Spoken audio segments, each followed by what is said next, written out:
of the Nevada Southern Railway, all aboard! Railroads are an incredibly important piece of Nevada history. Las Vegas was a town of maybe 250 people when the railroad arrived in 1905. Central to a museum is the role of memory. We use historic objects in museums combined with stories to incubate and stimulate memory in the public. That's central to what we are. The train being what really brought Boulder City to life when they were building the dam. They needed the train to bring in supplies, to bring in individuals, to bring in some of the ore and that kind of thing. That is really kind of important because what we need now is for the train to bring us in some tourists and to bring us in the guests that will again add to the boom of Boulder City.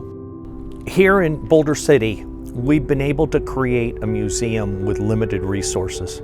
And now it's the time for us to go to the next step. And to do that, we have to have a visitor center. We have 40,000 people a year ride the train. Our goal for the design is to create a facility that matches the attraction of the trains.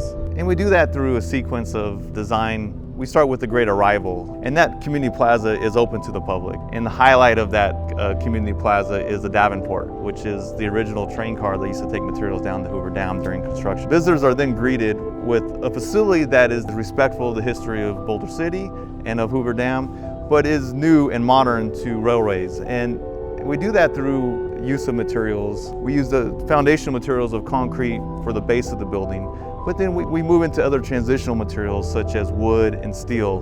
This museum, the Nevada State Railroad Museum, goes beyond that to being able to create new memories for people. People get to ride this historic train and experience it the way that people did 70, 80, or 90 years ago. We have 3 staff members and 115 volunteers. So when you come here, you're meeting people for whom this is their passion. This is a place of pride for the residents of Boulder City, but also it's a place for everyone, a place for people to come to and make connections. This is a place where you can experience arts, culture, heritage, outdoor recreation in one facility. Today they come and they experience trains, moving objects, the noise, the whistles, the rumble, the clickety-clack. But now with the visitor center, we can explain to them. We can give them the audio-visual presentations. We can show them all the bits of the history that this railroad represents. This train ride is an amazing experience just all in itself, but what tourism really does represent for Boulder City is the destination, and the train really acts as kind of the conduit to that. And so by having that community center, that hub, it really is going to become the heart of Boulder City. Above and beyond a normal museum, this is worth investing in because people walk away with a greater experience, appreciate what they've seen, and will remember it much more strongly. Come join us on a journey where you can take home more memories than souvenirs.